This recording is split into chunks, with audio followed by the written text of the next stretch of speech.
Hi, welcome to Clutter Bravado.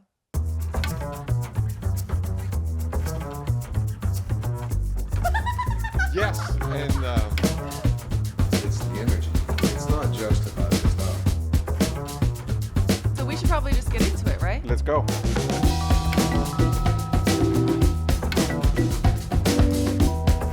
Good afternoon, Laurent. Is it already afternoon, ladies? Yes, I is. guess it is. It is, yeah. It's been, okay, it's cloudy. I know. It feels like It's cloudy in the summertime in Los Angeles. I don't even know what to do. I thought I was supposed to be asleep still. it's very strange. Yeah, right? And the color outside is very strange too. Really? Yeah, it feels. So I didn't even realize that it was afternoon. Sorry, I'm looking at the window. I'm like, this is not even clearing up. It's kind of weird. It's But so it's a- funny. it's we a- get so spoiled here. A little bit, yeah. I mean, it's been, knock on wood. Sorry, knock on wood. It's been cool this summer so far. So we've had a good, Yeah. nice, Yeah. cool month of July. Yeah. I'm sure it's going to heat up a little bit, August mean, and September. absolutely, But yeah. we're lucky to be in California. We haven't had to deal with the floods that the No, there's East so much Coast. scary weather that's happening everywhere. We shouldn't even be. We can exercise a little gratitude, you know. Yep. But like, wow, we haven't done like we've got a whole lot of future left Yeah, no, yeah. this summer We've and had, then this year. And we've had our share already early on this Yeah, year. exactly. So it's exactly. not like we've been immune to the bad weather. But so far this summer, at least. This summer it's been- has been it's been really pleasant. lovely so far. Yeah. How was your weekend? How was my weekend? My weekend was good. Oh, I have to talk about something. Okay. So you know how I love to go on my solo dates, right? So on Friday, I went to see Eddington. It's the new Ari Aster movie with Joaquin Phoenix and Pedro Pascal. And Emma Stone is also in it. There are a ton of people in this film. It's really, really good. The film itself is crazy. So you've had to deal with me talking about my relationship with Ari Aster films in the past. So I'm a big fan of him. I'm a big fan of his work, but also, for example, Midsummer is one of my like top 10 favorite movies. I think that it's really beautifully done. I think that it's an incredible film. I love watching it. It's fascinating. It's also a horror movie, so like you have to take it with a grain of salt. Hereditary is the scariest horror movie I've ever seen. I watched it in the middle of the day and it haunted me for weeks. Then I saw Beau is Afraid in the theater. Beau is Afraid is a 3-hour-long panic attack. It is the worst cinematic experience I've ever had. It is the worst experience that I've had. Sitting in a theater, so many people left the theater during this movie. I think it was me, my friend, and like 2 other people that were left in the theater after like the first third of the movie. And we were all in it together. Like, I feel like we were trauma bonded forever. Like that movie, I don't know how it got made. I don't know how a studio decided that they wanted to invest in that film. I don't get it. But I watched it. I committed to it. So now I'm in this like weird relationship with Ari Aster films where I have to go see the next one. And I saw it. And Eddington it takes place in 2020, in May of 2020. So it's right when masking was a really big thing. This is before vaccines came out. So this is like lockdown and 2 people at a time inside of a grocery store and, you know, like that sort of thing. So it's political. All of the things that we lived through in that time period, which was so bizarre, it shows you that. It's interesting because it's probably the first movie that reflects on that period, right? Yeah, that didn't happen. That wasn't filmed during that era. Right. Yeah.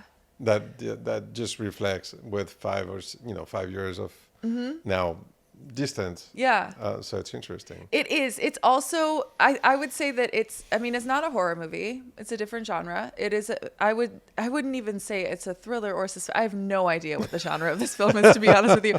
I will say that the theater was laughing. We were laughing at it. And for the first 2/3 of the film, we were mostly laughing. And a lot of it is because of the absurdity of everything that we were going through at that time and the way that we were responding to it, and how there were so many conspiracy theories, and there were these like groups of people that were forming around this, you know, whatever conspiracy they believed in, and how online our culture was, and how everyone's glued to their phones. And then there's the whole, oh God, the George Floyd protest started, and the way that we responded to that, and laughing at it is so refreshing. But then obviously it's an Ari Aster film, so it takes a horrific turn. Well. And it gets weird.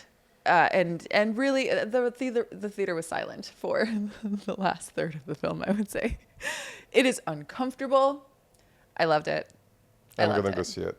Yeah, I really think you should go see it. I think that I need to tell the truth. I'm going to wait until it comes to TV, and I'm going to rent it as soon as it comes to TV. Oh, really? Why don't you like to go to the movie theater? I do not know. I think it's there's a commitment to something that I'm not ready to do. Interesting. Yeah. Did you go to films a lot? Like, did you go to the movie theater when you were in France? No. Like growing up? Not a lot. It was not it was not like here. It was not a huge part of. Oh. I mean, we used to go, but it's Okay. not that much. So it was definitely not part of my my upbringing. Mm-hmm. And now for some reason I don't know. It's just one of those things that I always feel like when I have a free evening, it's too late. You know, it's Yeah. like, and whereas I could probably get online and get a ticket right away, but. Yeah. I don't think about it. Interesting. But maybe I don't know. I was talking to Chloe, who had a very different experience from you this weekend. She went to see How to Train Your Dragon and F1, Oh, which okay. she loved both of those. See, those are like movies. Movies. Yeah. But definitely, I mean, what fascinates me, because I read a couple of reviews on or analysis of the movie, it's how someone made a film about a period that's already 5 years ago. Yeah. I mean, when we think about it, it's like it's a long time, and yet we feel like we're still very much in it. In some ways, in yeah. some ways. In some ways. And yet there's a way to reflect upon it, and so I want to see that and delve into it. Yeah. See, here's another difference between you and I, is that I don't like to do deep dives on films that I know I'm going to watch. Uh-huh. I like to be in the dark as much as possible. It was told. I mean, Yeah. You mentioned it, and there was, And it was an like a New York article. Times, It was a New York yeah. Times article Yeah. that I was like interested in, and but so it was really interesting. And then there was another article online that after that, Yeah. But look, it's fascinating that someone made a movie about a time in our short past history that is just really uncomfortable, and we Yeah. don't really know what the repercussions are still now. And that the fact that he did that is gutsy. It's gutsy. Well, it's Ari Aster. Right. He would be. I went to a party yesterday. We went to a party yesterday, and I was asked by someone who our dream guest would be. And I have a list of our dream guests, and I don't want to say it yet because, like, if we do get them on here, it would be kind of embarrassing. But if I could interview anyone and sit down with anyone and just pick their brain about why they do what they do, it would be Ari Aster. I'm fascinated by him. He's so weird. I don't trust him. As an artist, he's brilliant. And as like a visionary, he's brilliant. Like, he's able to tap into parts of himself and share it with the world in a way that I really admire.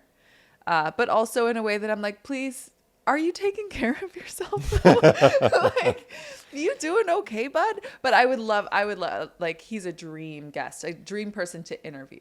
I would love to sit down with him. He's fascinating. Okay. Yeah. One of these days. One of these days. Yeah.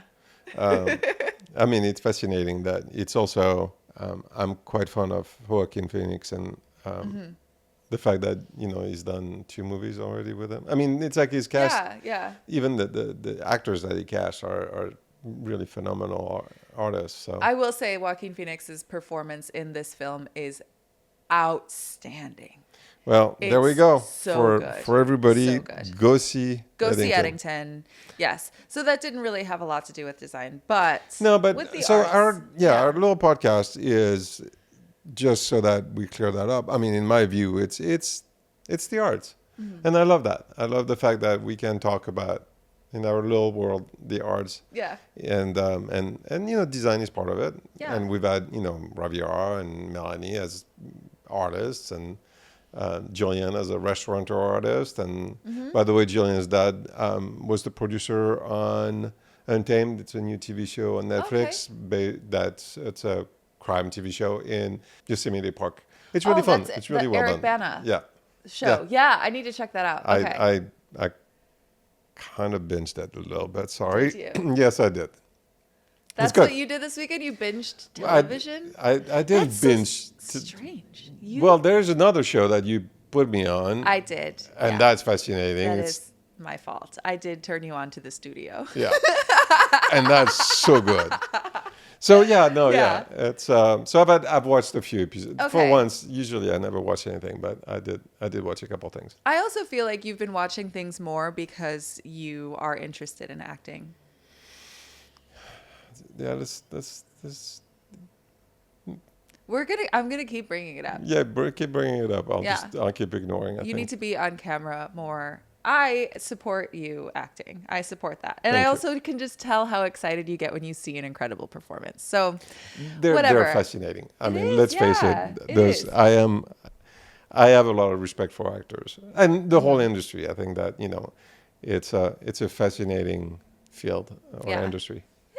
Yeah. Okay. We should return to design very quickly, though, because we went to a party yesterday. Yep. For Adam Hunter. Adam Hunter just moved into a new home, and he was one of our first guests on the show. It's still like a treasured episode. I love that episode and sitting down with him and chatting with him. And he's a very dear friend, and he just completed this massive renovation on his home, and it's beautiful. It's really thoughtfully done. Housewarming. Yeah. Kind of party. Good energy, housewarming. Yeah. And because it's Adam Hunter, like we were all encouraged to dress within the color story. And it was actually incredible because when you looked around the room, you just see like, oh, everyone looks like they belong in here. Like they've been in here the whole time, and met some incredible people yesterday and had some really great conversations. And I know that he's going to be photographing the space, and we'll be showing it off. Yeah, and we probably will have him on the podcast again pretty soon, so he can expand and talk about his idea, which is I think I'll let him talk about it. We'll let him talk about it, but it's fun, so we'll have him soon on the podcast again. Beautiful space, and it was really intentional, really really thoughtful. So we have to have him on again soon to talk about that. But keep your eyes out, and if you follow Adam Hunter on Instagram, I'm sure he's going to be posting quite a bit about it. What else? Do we have anything? I think we're supposed to go to the LACMA this week. Yes, that's right. Because we had to postpone the trip a couple times, so that's exciting for LA. The new building at LACMA, which I have thoughts about and opinions about. We'll just but go when in. I go actually we'll go check in it out, and then I only know it from the street. From the street, I have thoughts and opinions. But let's go in. Well, I'll go in. Let's go in. Let's be open-minded. Let's go in and experience it. Yes. That's the only way to really get to know it and to really form an informed opinion is to actually experience it. So we'll check it out. But in the meantime, we should probably get to our guest. So our guest today is William Graper. He works in interiors, but he was in fashion forever. And now he has an incredible foothold in the interiors business. And I really appreciated how incredibly humble and honest and vulnerable his interview was. It was. It was such an incredibly thoughtful and multi-talented view of interior design. It's really, really cool. Yeah, he came from a different perspective, that's for sure. Yeah. I enjoyed it very much because he was someone that you knew. I didn't know him. His point of view on the industry and the way he approaches a job is very different, and I really loved it. I really loved it too. Yeah. So I think we should probably just get to it. Yeah. We should. Let's go.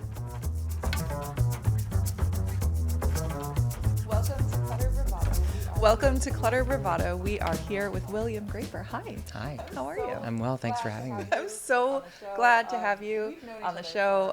We've known each other for, I think, nearly 10 years. Yeah. Yeah. And I've seen your career sort of arc in a lot of different directions. And you are now in interior design, and I'm so excited. Your work is beautiful. Thank you. First. Thank you. So, I want to start with where you are now. So you have a few projects under your belt. Yes. And I want to know what led you to interior design from the world of fashion. Well, first and foremost, thank you for having me. Yeah, of Happy to be course. here Yeah. in this beautiful space.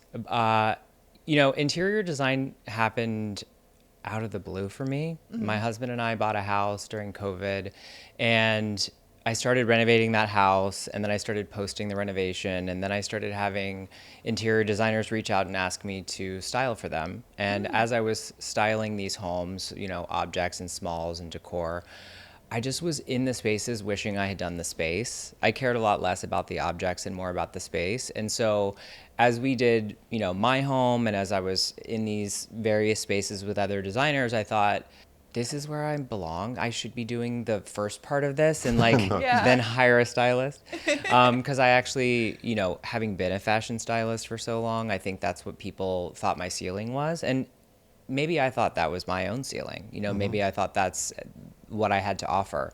And so digging deep and saying, let's find the courage to be doing it from the ground up was something very scary, but also happened quite naturally. Yeah. When you started doing like the styling and like doing the little small details, I love that I like looking at your website and looking at your work, your Instagram. It is so beautiful because the tiny little details are what really stand out. Thank you. And when you're putting together a room now and when you're decorating, is that something that you are still super focused on, is like what the little Yes. details of a room will be? Yes. I think the hardest thing about interior design, especially when it comes to the finished product and styling, is that, in the past when I was just the stylist and it was mostly photo shoot based, it was very like in the day. It was Yeah. one day, the client, you could impress for one day, maybe 3 days, maybe a week max. But when you're doing a home and you're renovating a home and then you're getting into styling and smalls, like you've spent so much time with this client and you're hoping the client's really happy. And I've been fortunate that they have been happy, but people are fatigued, and Yeah. they're ready to get in their home. They don't really want anybody else in their home. And so there's that level of pressure that makes it quite hard. But it's because I'm so perfectionistic and I do tune into those little details that I think make the project feel more special. And so I kind of have to push the client, just be like, we need to get in a day early and just sort of set this up before we can come in and shoot. It's just a very different process. And I'll be honest, I'm still learning as I go. I think there's so many other better interior stylists than me. I'll be totally honest. I don't think I'm as good as the people who do that for a living because it's a different thing. And I'd rather focus on like the texture of the walls. Yeah. And then you can hang the art. But Your textures are also really incredible. That was something Thank you. that stood out to me. And I think that is something that also comes from fashion. So let's talk about your past in fashion and working as a stylist. How did you get started in it? I moved to New York at 17, went to FIT, studied fashion merchandising originally, hated that because I'm terrible at math, and then transferred over to advertising and marketing design. So I always worked with, the luxury good industry. That was my focus at FIT. And so I didn't like school growing up, and I didn't like being in college, really. I just wanted to be in Manhattan, and I used that as a springboard. So, I rang the doorbell at Interview Magazine when they were on Broadway, when it was Ingrid Sishi, and it was not the team it is now, obviously. But Interview was a magazine I looked up to my whole life. And so I just went and rang the doorbell, and I was like, I'm here for my interview. And they're like, we don't have an interview scheduled. I was like, I'm here for my interview. And they buzzed me up, and I sort of told them they had an interview that they had, missed. And they're like, well, we're not really hiring. And I was like, well, what's that pile of stuff over there? Like, I can clean that up. I'll intern. And basically just kind of like pushed my way in the door. And they were kind of charmed by that, I think. Yeah. Or maybe scared. I don't know. Like, we need to keep him here. There's something. Yeah. So I kind of just like made myself useful, and I wasn't getting paid. It was an internship. So from there, I ended up going to W Magazine, and where I worked as a paid assistant, worked for the fashion director there, and then started working for Conde Nast and Vogue, International, and working for those editors, and just soaking it all up. And I was there long enough that Simon Robbins is this incredible stylist who was at Russian Vogue at the time. And he gave me the ability to do what's called the front of book, the first part of a magazine, or like the shopping pages, and the stakes are lower. Yeah. So a lot of junior editors get them. So it's where stylists would start out and build their book. And he trusted me and gave me those pages. So by the time I was done assisting, I had a portfolio, and most of it was from a Conde Nast or a Vogue. And so I got really fortunate, and doors opened for me in that way. And, that led to jobs where I could make money, which allowed me to keep doing it. Yeah. Yeah. And all that in New York, or did you get to travel? All that. Well, we would go to Paris a lot, right. and London, and I'd go to the shows and all of that, but it was based in New York. Do you think that impacts your design? Because I mean, right now it's Design Week in Paris, and I look at the interiors of all the fashion shows, and I'm like, this must be really fun to combine the combination of the fashion and the architecture. Do you think that had an impact? I think it had a subliminal impact. Right. I didn't think that I had anything to say in the interiors world when I was working in fashion. I felt very committed to being a fashion editor and a fashion stylist. I'm very one-track minded in a lot of ways, which is why it's even hard to be sort of looked at as somebody who does a lot of things, because that's very hard for me. Oh, really? Yes, Okay. it's true. Yeah. But it's Yeah. hard because it's true because it's now intentional that I allow myself to do more things. But from 17 to 30, I did nothing but fashion. Yeah. I didn't have relationships. I didn't have boyfriends. I was maniacal about work, and it paid off. But I really saw myself in one dimension, and I thought that was the key to success. And it kind of was, because I was successful in that field. But I think, to your question, subliminally, I was picking up a lot of stuff that I did not realize I was picking up, that allowed me to pursue something else when I realized that being one thing wasn't really enough for me.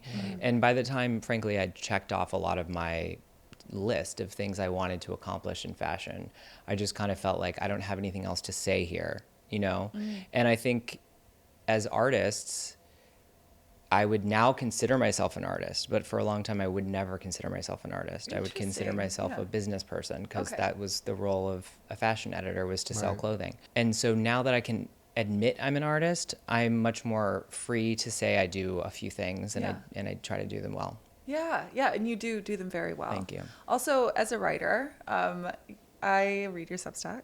Oh gosh, it's no longer happening because I'm not busy, because I'm too busy. But I love that you have read it, and I appreciate you reading it. That was something that because I'm also a writer, and like in your work, you are telling a story in everything that you do, whether it's from the cover of a magazine, or if it's an editorial spread. There's always a narrative that's being told there, and sometimes just using clothes. And in the small detailed styling that you do in your homes, I noticed that too, that there's a little thumbprint of life in everything that you're creating. So what do you think the transition from telling a story with clothing to telling a story with like fabrics and materials and with furniture, like what is that like for you?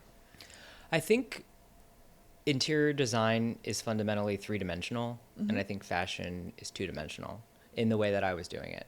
Ultimately, fashion has grown and evolved beyond what it was when I first got into it as an art form, which was mostly two-dimensional. Of course, video is very important now and is everywhere, and it's king. But really, I grew up in publishing with pictures, and it was two-dimensional. And we were dressing models, and models didn't really have a say in what you were putting them in, and you were kind of dressing up dolls to like sell clothes, is kind of how I felt about it. It didn't feel alive in the way that working with clients directly in a three-dimensional space allows me to feel like that's a living thing. And it goes on beyond a page in a magazine, and it goes on forever. Like people can live in that space, and the next owner can live in that space. But also there's a give and a take in a relationship with a client that makes it feel more alive, because you're using your creative output to address your client's needs in a way. Whereas fashion just felt inherently selfish, because it was whatever I felt like putting them in that I thought was fabulous. And if you can find a client within the interior space that allows you to just go ham and do what you like, that's the dream, and that happens often. But Yeah, I think just getting to work directly with clients is super fulfilling to me in a way that fashion didn't allow. And also Yeah. the end user gets to enjoy it, whereas fashion, I never really saw someone thumbing through the pages of the magazine of the thing I styled. I never got to see their eyes light up and Right. say, this is such Oh, great wow. work, or Yeah. this moves me. Yeah. So I felt kind of numb to the work after it was expressed. Whereas homes, I get like this home I did in Holmby Hills. It's like I drive by there and I'm like, I did that gate, Yeah. and it opens, and somebody's going in, and somebody's going out, and Yeah. it's real. Yeah, something we talk about a lot on the show is how in the digital age now, a lot of people are finding inspiration, yes, in magazines, but primarily like on Pinterest. There's a lot of like AI that is doing interiors, that people are getting ideas and they're able to turn that into something that's real.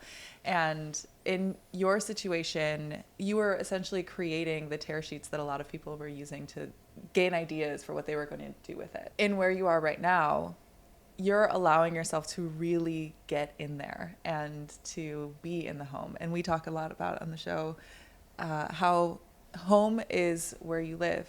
It is the environment. It's also a major part of the story. And the way that you can touch and feel a piece of furniture and feel a vibe that's in the room, there's something that's so valuable about that you don't get from a two-dimensional image. I agree. I mean, I'll back up and say that between fashion and interior design, I went to Pepperdine during Okay. COVID, and I got my master's in clinical psychology, and I thought I wanted to be a therapist. So to the point about fashion feeling two-dimensional, homes feeling three-dimensional, and that relationship with a client addressing needs for people, I thought maybe I'd be a therapist. I Yeah. thought that's what I wanted to do. You're going to be a therapist at some point. Yes, you Well, will need that. We're getting to that, which is that I get to kind of do it now. You know, Yeah. I basically went to school thinking I wanted to be a therapist and realized it wasn't creative enough. And I didn't like just sitting in a room with nothing to do with these patients, with these clients. And so while we're renovating the house and while I'm getting my hours working in community mental health, I'm going like, there's something here that where this can all be tied together. And homes really are that perfect blend of like a creative outlet, a helping outlet. But also to your point, it is about a feeling, and I'm always thinking about everything through the lens of emotion and psychology. Yeah. And homes are such vulnerable spaces for people, and all of that comes to light. And so we get to work on that while doing your homes, even subliminally. Are there some things from a psychology standpoint when you walk into someone's home where you can see something and you're like, oh, this, I wonder if this is something that they might be struggling with, whether it's like the energy in a space or something like that. Do you have any insight there? Well, I would say the first thing that I notice when I'm going to a client's home to see whether I want to take on the project or not is the dynamic between the people hiring me. Okay. So typically it's a couple. Yeah. And if that couple has not good communication or they're difficult with each other, I just know that's going to be me coming up. Like I can immediately tell if a couple is aligned or not, even if they're pretending to be. So I think the first thing I notice is just how the client is interacting with one another and how they're interacting with me. And you can tell a lot by how they communicate with one another. So psychologically, there's a lot always going on there. Yeah. And I've gotten to a point where I know what to avoid and what not to avoid. Yeah. I'll leave it at that. I think the other question you had was about the space. Yeah. And so I'm always thinking about like, we can soften, if this is a high strung client, like we can soften the feeling of the home and that will ultimately translate potentially to a softer person or a softer feeling in that person. So I think about drapery and I think about the choice of lighting and how that lighting is either warm or cool. And all of those things I think play into how we feel about ourselves and the space.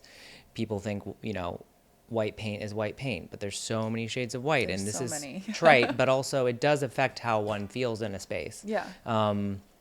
I think people come into my home and they're like, I feel so good here. I'm like, I think it's the paint. I really do, because Wow. I think it has a warmth to it that is inviting. So I'm always thinking about how to address design and how it's going to ultimately make someone feel. Yeah, yeah. There is something that is really, really important about that, because the psychology of someone in their own home, you said it's vulnerable in there, it's so personal. And the relationship between an interior designer and their home goes way beyond picking, I think, what is it? Adam Hunter says this all the time, like picking mohair for rich people. Like it's so much more than just finding like a nice fabric or a cool pattern. It's really getting to know how they live and what they're doing in their home. So what are some things that you like to ask your clients when you first get started working with them to get to know them a little bit deeper? I like to do a bit of a values exercise. It's kind of a card game. And Okay. sometimes I'll do it literally if the client feels up for that, but oftentimes it'll just come from more of an intake process where it might be verbal, some written. But essentially what I like to do is get to the point of what their values are. And this game or this intake essentially lets me know, does this person value freedom? Do they value family? Do they value home? Essentially, when you do it as a game, you have these flashcards that have all different values on them, and there's like 100 of them. And they're basically put through this game where it's almost rapid fire, where in the end we have 3 values. And those 3 values could be family, it could be freedom, it could, well, that sounds so MAGA. It could be, it could be play, it could be family, it could be leisure or something, Yeah. And ultimately it could be sexuality, it could be sensuality. So what I then do is use that as a guide for our work together. So if they're in between a choice, I can come back to, I have learned about you, your value is play. Does this feel like the playful choice, or does this feel like the safe choice? And in allowing them to come back to a system they've invented for themselves that they have already bought into allows me not to be the bad guy, but allows them to have like context and a buy-in that I think makes my job a lot easier. Yeah. Oh, that's really interesting. Yeah. It's like a literal card game that you have. It's a little literal card game. I actually picked it up when I was studying psychology. Okay. They use techniques like this in career coaching when people are trying to figure out what to do with their lives. And ultimately, when I was transitioning between fashion and interiors, I would do this workshop with people. I called it Undressed, what our stuff says about our psychology. And this is kind of what I did to pass the time while renovating and also getting my master's during COVID, where I was truly bored because I need a lot of stimulation. So I would do these little workshops, and that would turn into one-on-ones. And I would do these values cards as a way to get to know my person on the other end in Zoom, because otherwise I'm not able to go to their home, Right. But when I was able to be with clients in their home, in their closets, I would always use their stuff as a way to get to know their values. Yeah. So I would say, pick out 3 things in this closet you can't get rid of. And then they would pull them out, and then we would talk about why. And ultimately, there's always a story behind why we're keeping something. And oftentimes I worked with a lot of women. And one story is always like, well, my mom gave me that. Someone gave me that was meaningful. And I'm like, okay, well, what's your relationship like with your mom? Or what's your relationship like with that friend? And it's like, we don't talk enough. I don't call them enough. And it's like, so you're kind of substituting making the phone call with this object, and there's something psychologically going on here. And like, I'm not telling you need to get rid of the object, but I am saying just pick up the phone and call your mom and then see how you feel about the object. Because these anchors that we create and keep in our lives, we think are connections to people and memory, but actually they're sometimes weighing us down. Yeah. And the other thing is it can clarify what your goal is. So one client had all these like really tight dresses that she didn't wear for a long time. And I'm like, what do those represent? And it's like, well, this is the dress I wore on like an early date with my husband when I felt sexy before I had my kids. And it's like, okay, so it's, her goal became wanting to feel sexy again. Her goal became having date night with her husband. So it's like, okay, instead of holding on to that dress, why don't we work towards creating a system where you can find time with your husband and enjoy having sex again? So in a similar way, I try to do that within the home. It's just because I'm relatively new to interiors and I'm still learning what things mean to me, I don't have the same shorthand as I did with fashion sometimes in that, and that's why I like the card game. Yeah. Do you feel like when you look at someone's closet, can you figure out what their style is going to be inside the house? You know, I have one client where I've done both for her, and I wouldn't say I can figure out the style, but I can figure out the inner conflict. Right. Ooh. Like I can figure out what this person's holding back on or what this person wants more of. You know, if their whole closet is black and they're talking about feeling kind of bored in their life or kind of stale, it's like there's something there. It's just always kind of telling me something. I don't know that it's definitely not a science. It's more of an intuitive feeling. It's definitely not something I always even share with a client, because sometimes it's over their head. And I think that's why those workshops were fun, but ultimately there was a ceiling to it, because the conversation we're having right now is kind of nuanced and kind of woo-woo to people sometimes. Yeah. And I don't think that everybody thinks in this way. And I think the important thing to remember is like the end product of like this couch being here and being beautiful and making you feel great or making you feel grounded, whatever it is, you don't need to know all the work that went in behind that. That could just be my team and me getting to know you. You don't necessarily have to understand why, as long as you love the end product.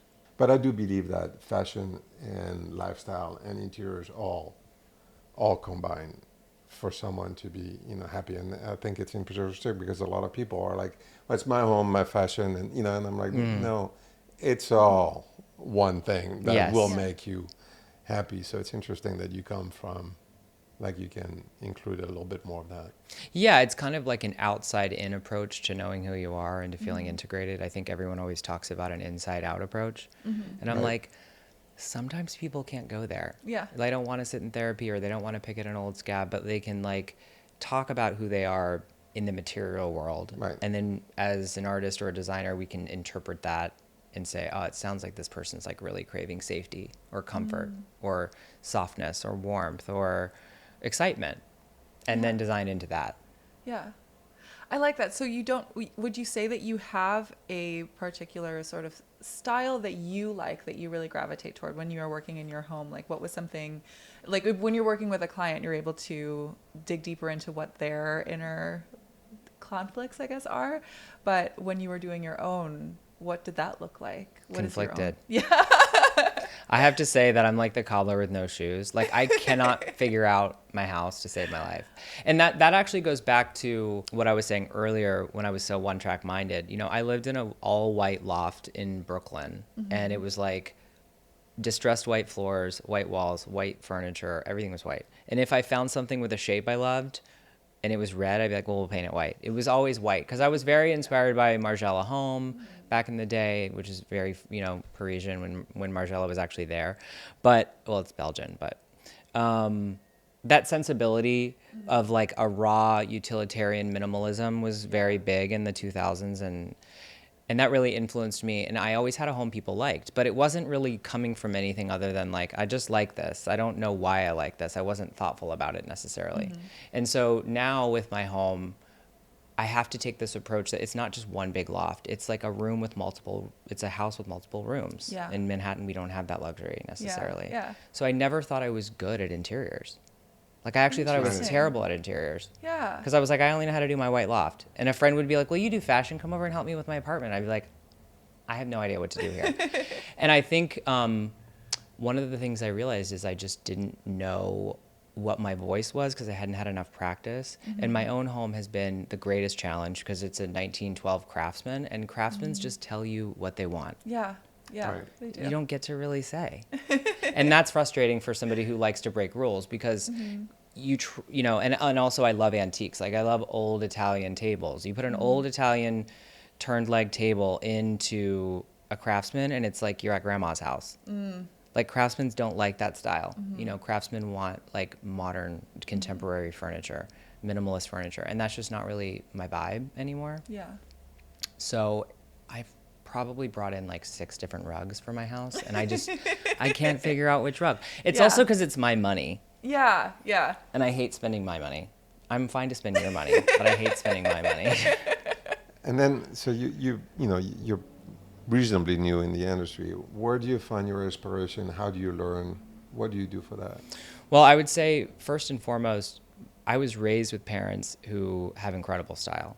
Like I was raised with what was called a great room that we were not allowed in the South, and it was just like this In the South, yeah. very big room that had multiple seating areas, that had dueling matching jacquard couches that were red with a camelback. And I grew up around really beautiful things, and there was this probably 60-foot stained glass dome that hung over the room, in the vaulted ceiling that was 30 feet tall. It was crazy. And it was you're not allowed in the great room, as a kid. Yeah. So I grew up around beauty, and I grew up around parents who cared about that. And my dad going to North Carolina when a lot of, antiques were found there and a lot of things were made there. And so I grew up with that language, or appreciation, even if I didn't have the language. And so I always take from that. There's a Southern East Coast sort of richness that I really, really like bringing to Los Angeles, where everyone wants bright and coastal and beige.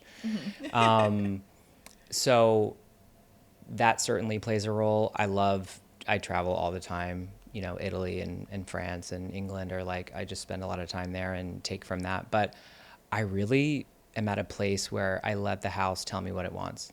I really don't like to come in with my own interpretation of what this space needs until I've really spent time in the space. I wish I could sleep in a house for a week before I start the project. To wake up and have coffee and feel it. And it's a relationship. Yeah. I'm going to start developing homes. I just got a partner, and we're going to be developing homes to renovate and sell. And I'm excited about that because the client truly then becomes the home. Yeah. Not the person hiring you. And so while I love that relationship of helping people, it's a different type of design. And they're both fun, but I'm excited to just let the home be the client and just whisper to me and tell me what it needs and what it wants and follow that intuitively. But I'm learning every day. I feel like every house brings a new opportunity to learn. And I got very lucky with the first few projects I was given. I had no business being given the scale and the prestige of the properties that I was given out the gate. In the same way that, Simon at Russian Vogue giving me those pages, I just got very fortunate. And I learned so much on those projects. And I know I'm kind of talking a lot, but No, that's great. it's a podcast. That's what we're here for. It's a podcast. Exactly.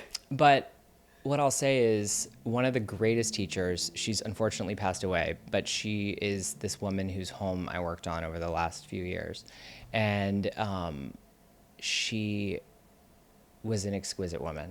I could just cry talking about her. She was such an inspiration to me, a mother, a client, a muse, and she had done so many beautiful homes over the years, and she just knew everything. And it was in her exiting this world, she wanted someone to know what she knew. And we just sat together for hours, and she would tell me everything she knew. And she'd give me the brochure she'd collected throughout the years, and she'd give me the cabinet trim catalogs and all these. She had just an archive of these things. And so it was almost like going and getting a master's again. We just spent every day together, and it just taught me so much. And she didn't expect me to know what I didn't know, and she didn't need me to be the expert in the room. She just knew I had what she felt was great taste and great collaboration, and gave me a really long leash. And I will just forever be grateful to that. She's just, even under every counter I ever put in, I do a little signature of her name. I write her name on it, because I'm and I said to her before she passed, I said, there are going to be so many homes in Los Angeles that you have touched because you have taught me so much. So I think she's really been my greatest teacher, and there will be more, but forever grateful. Wow. Having a mentor like that, I think when you start, is really important. Be it a client or another designer, or I think it's invaluable. Invaluable? Thank I you got very you. much. Is that a Scrabble word? No, Yeah, because I didn't go to school for interior design, so I didn't work for a firm, So sometimes when times are feeling difficult, or I don't know something and I'm very challenged, I'm I just want to go work for Roman and Williams and move back to New York, because they're just such icons to me. because I think anyone who's trained and knows and has been around it for a long time and has soaked all that up brings an incredible arsenal of information to every project. Yeah. So, I mean, I think that that's where our industry is fantastic, is that you have to have the knowledge, the taste, and then the psychology to be able to put it all together to make a successful project. And so, you know, I think that knowledge can be acquired through mentorship, through curiosity. Taste, I don't know. I think that, I mean, I think taste grows. I think that taste, you can definitely fine tune it. I think that, you know, all of our voices have evolved, or our eyes evolved to, you know, my eye now versus 30 years ago. Let me tell you, not the same. So, you know, but the passion and the interest you had to have. I think that, you know, that it comes from your background at home in fashion and traveling. You know, I don't know what gives us that. I mean, you know, for you, it's like, yeah, you have an eye for detail. You just, you know, you soak that up. But then the psychology part is, I think, probably the most difficult part for a lot of designers and artists, because, and so it's interesting to see someone that comes from, like the stool, you have the 3 legs on your that's a little nice stool. Thanks for putting it that way. That's nice. Yeah, I mean, I think it's the dance of art and commerce, you know, and ultimately there's a million great artists, but the commerce and the business side of it is a whole other thing that is psychological, not only from growing your business with acquiring new clients and working with vendors successfully over long periods of time, but also the psychology within yourself to be like, I have the ability, keep going. Like all of that is psychological and is almost harder than some of the client relations, you know, imposter syndrome, all the things that we deal with as artists. But I would also just say, to your point about taste, it's like, I think everyone has taste.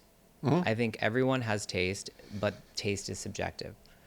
And that ultimately, I used to believe not everyone had taste, but now I realize everyone does. It's just not my taste.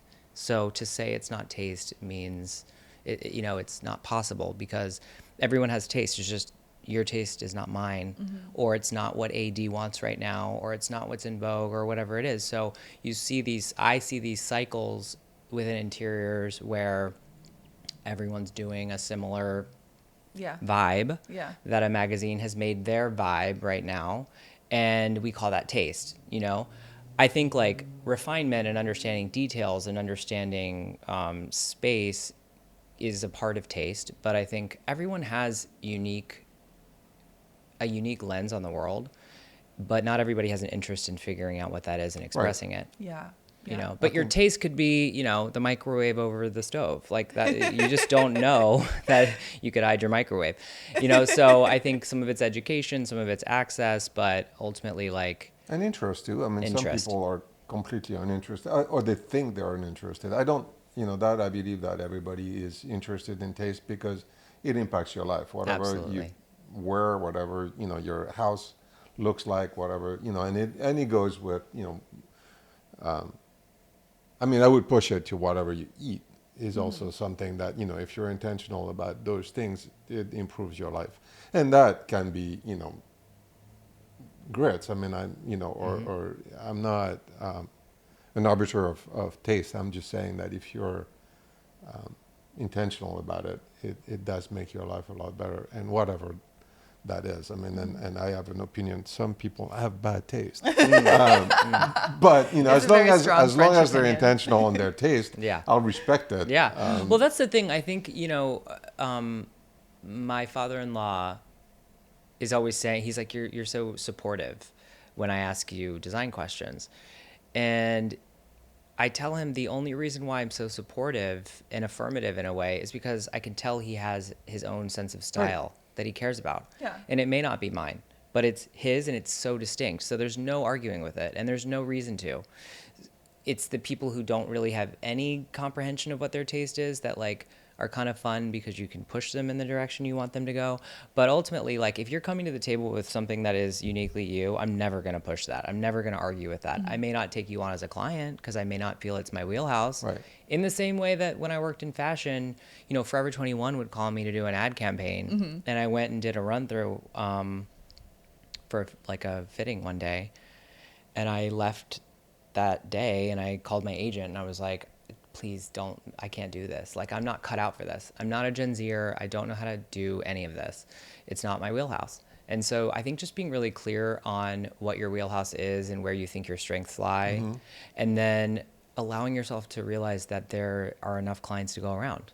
Yeah. Don't force yourself to do a client that isn't your wheelhouse, because then you end up in a situation where it's a struggle and like there's another designer right behind you and that's their vibe. Let them have it. There's tons to go around.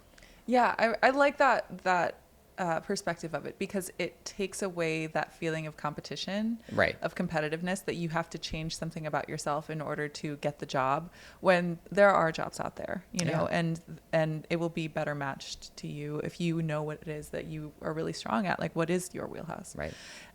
In that, how would you describe what your strengths are when it comes to the style of interior design that you like to work in?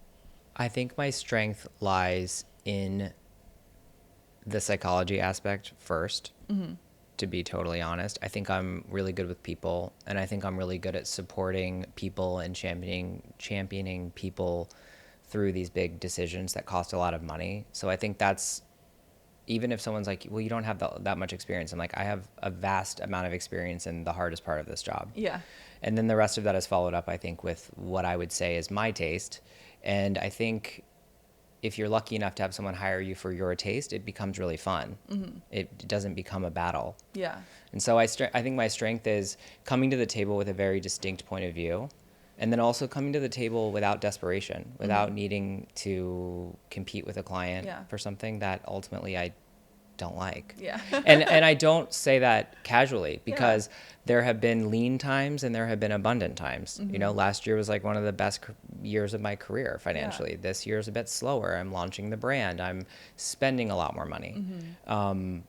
That's scary. Yeah. No one likes that. No. Yeah. So it's very easy to say to the world, like, hold out for the jobs that are your taste. It's like, but like, we also have to be realistic, you know? And we all have to work. And so I think just being clear on what your taste is, and knowing that if you're going into a job that isn't necessarily your vibe, like doing it enthusiastically anyway, if you're going to, and then you don't have to share it with the world. Yeah. I mean, I learned that in fashion. There's a million ad jobs I did that you'll never see. Yeah. You know, because it was money. It was a job. Yeah. And then the stuff you saw was the Yeah. stuff I was proud of. Yeah. As far as like the design community in Los Angeles, like how has your experience been so far, like building a network as a designer? I've never met her. I don't know what that means. No, I don't. Oh, wow. No, I don't. I'm not in the mix that much. Okay. Yeah. That's what I we're mean gonna by get that. you in the mix if Yeah. that's fine. You know, here's the thing. I've really Yeah. hibernated. Yeah. I spent the last few years with my nose down and doing the work, and I really intentionally did that because I don't want to seem like a jack of all trades, master of none. Like that's my biggest fear. Okay. Because in interiors, you can't be a jack of all trades, master of none. You actually have to be really, really good at this thing, because like the liability is huge, and like people are litigious, and you know, you don't want them to fall through the shower floor. So like I take it very, very seriously, this, and I think fashion was easier to be casual about, or easier to like have fun with and make a mistake. But like our mistakes in interiors feel real, and they feel scary. And so I take it seriously, and I'm very focused. But I spent my the last few years with my head down, because I was like, I don't want to come out and talk about this until I really want to talk about it. Like, you're really the first person I've talked to about interiors at all. Really? Yeah, because I'm like, I don't want to share everything with the world. And I don't know that I want everybody to know that I'm doing it. I mean, I do now, but like, I didn't want everybody to know that I was doing this, because I was like, what if I decide I don't like it? Like, I don't want to make another declaration of something I'm doing and then find out I don't want to do it. Yeah. Right. You know? And I think social just makes you decide who you are and claim it and say it and be it. And to market yourself, you have to be so clear on what you're offering, and to offer a million things makes it hard to market, So I was very intentional about not being out in the world and not soaking up what other people are doing, because I wanted to do what I wanted to do and see what that felt like. I wanted to do social media in the way that feels good to me, and not in the way I'm seeing other people do it, And so my experience of the industry so far has only been through working with vendors and showrooms and the people that I have to work with for my job, which I have loved. I find interior design people to be so smart, so educated, so thoughtful, so like nervous systems regulated. Like there's Well, some.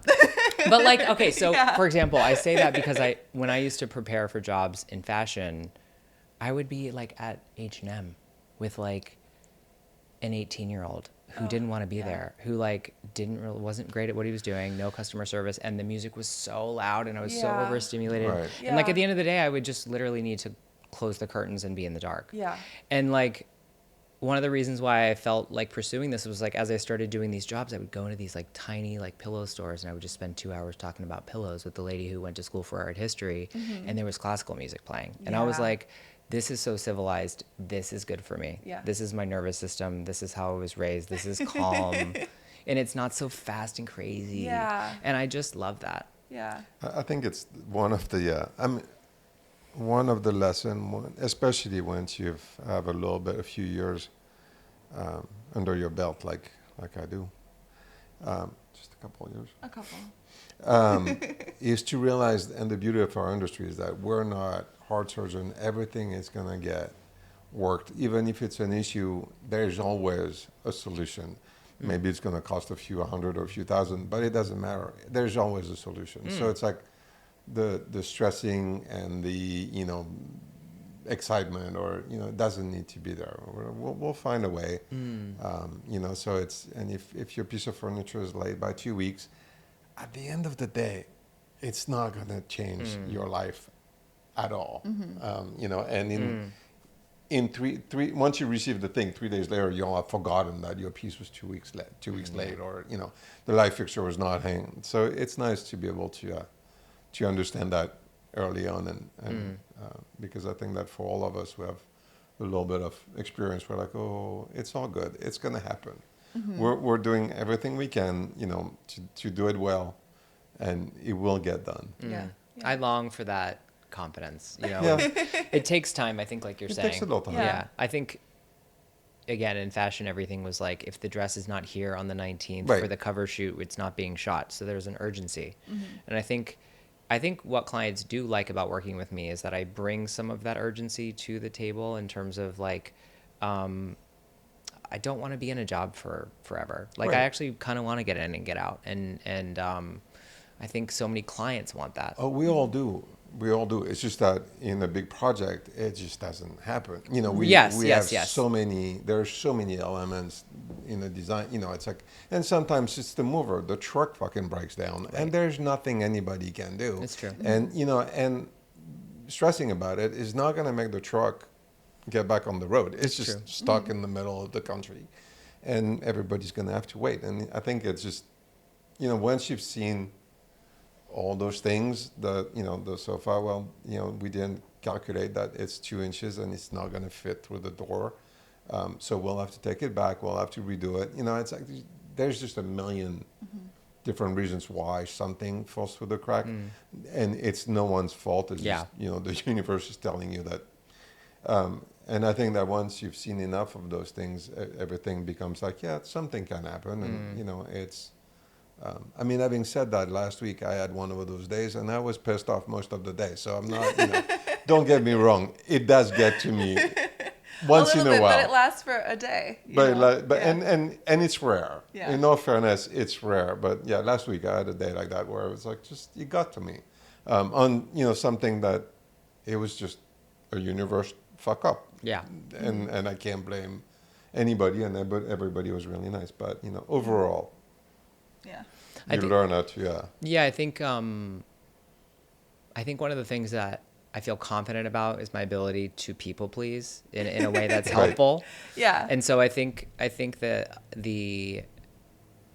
when I'm upset about a delay or a problem, it's never really about that. It's about feeling like I have failed at taking care of the client, or feeling like the client's upset, now that's dysregulating me. Yeah. And so again, and coming back to the psychology within ourselves, is like, how can I stay grounded when the client's upset, when it's my job to make sure they're not upset. But like, I think what I'm starting to also shift on is like, it isn't my job to make sure the client is not upset.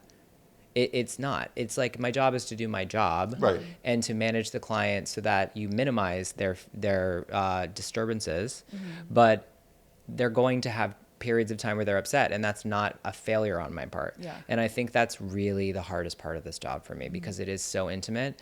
And I used to love in fashion, like, a model would be in a robe, and then you would take her behind this little partition and you would put her in this outfit, and she'd come out and everyone would go, oh my God, the reveal. And that transformational ability, the power I felt in being able to transform someone, is kind of like, I try to let go of that when it comes to other people's emotions. Like, I want to create magic for people so they don't see the friction behind the scenes. And whenever they see the friction, I am like, the monster comes out. I'm not happy, because I want to manage that out of the equation. Yeah. You know, because I think that's what also separates me from seasoned designers, is like, I'm still really eager. I'm still in that people pleasing mode that a lot of senior designers, I think, lose a little bit of, because they're like, we see how this goes. But more than that, I think it helps differentiate me, because I maybe don't have as much experience as the next. So I feel like I have to bring that to the table. So to your point, more confidence equals maybe letting go of some of that. And that's a good thing. Yeah. Yeah. Well, we do have to wrap up because we're going to have lunch. Okay. So, Let's do it. So there are 3 questions I ask all of our guests, and so I'm going to extend that to you too. I think one of the first ones we've already asked you. But anyway, first question. What is the messiest place in your home? My closet. Oh, yeah? Like Yeah. bedroom closet? Yeah, again, collar, no shoes. Like, I used to do people's closets, and now I'm like, I hate doing this for myself. Yeah. Honestly, it's like, unless I'm getting paid, I don't really want to do anything. Yeah, got it. I'm not getting paid to be here, so I'll do some things. But no, I think, I don't like dealing with the closet. Yeah. Hey, that's fair. Never. I mean, I think I have that in common with you too. Yeah. Second question. When you walk into a new space, what's the first thing that you notice? I think you did kind of answer this already. Lighting. Yes. Oh, yeah? Lighting Yes. and texture of the walls. And I'm Okay. like, if you don't have the budget to fix the texture of the walls, this is not a match. Got it. Yeah. And lighting, naturally. I mean, Yeah. it matters so much. What are your thoughts on recessed lights? This is not the third question, but I like them. Yeah? Yeah, I don't mind Yeah. them. I think, Like down lighting? I mean, personally, you need layered lighting. I think Absolutely. you need the light in the corner. I'm a lamp freak and I'm a lighting freak. So I collect tiny little lamps. I want them on every little counter. I love going to England and little English houses where there's like tiny little lamps everywhere. It's my Yeah. favorite thing ever. And they don't exist. And if they do, they're like battery operated and have disgusting light quality. And I don't understand how we haven't figured that out. Like warm lighting, but battery operated and small. Why? But yeah, I think you need layered, but sometimes I like recessed lighting. I think the can size matters. I think like overly modern square ones in a house that's not that modern is gross. Like, there are preferences around them, but I actually think strategically placed, they're nice. And I really like them in a kitchen, because otherwise I think it's really hard to cook. Definitely. Great. I like that. I just wanted to know your opinion. Yeah. That's all. Third question is, what is your favorite space, either in your home or in a home that you've designed? I think my favorite space in my home is, and usually in a client's home, is next to the best window. Ooh, yeah. Yeah, just wherever the best window is. I Oh, want to yeah. sit there, and I want to make sure there's a chair there. Do you design that consciously when you walk into somewhere? You're like, that's the place where someone needs to sit. Oh yeah, I mean, I think about everything That's like a interesting. page in a magazine, and ultimately a page in a magazine is certain dimensions which are similar to social, a little different, but I think about everything through that lens, and I think about like what's going to look good in that lens, because selfishly I'm going to photograph your home and it better look good. But also I think we're being trained to look at our space through the lens of social. Yeah. Like Yeah. all of us. whether you know you're doing it or not. So I think little vignettes are always happening. Like over here, you have a light, you know, a standing lamp, and then you have these things on the wall, and you have the corner of a chair, and that's a picture. So I'm always thinking about everything as a picture. And yeah, I don't think I've articulated. That's why haven't had these conversations, because I'm not always articulating what I'm just doing intuitively. So it's helpful to me. But I do think about everything like a picture, and I do work around little nooks that I know are going to be where I would sit. Yeah. And I make that a hero in a room always. Yeah. Where can we find you? You can visit me on my website at williamgraper.com or on social, William_Graper. Amazing. Thank you so much for being on the show. It has been a pleasure. And Laurent has made us an incredible lunch. I'm very excited about to make it. About to make it. About to finish it. So wait. I'm gonna Great. get there. Thank Yeah. you so much. Yeah. Thank you. Thank you for having me.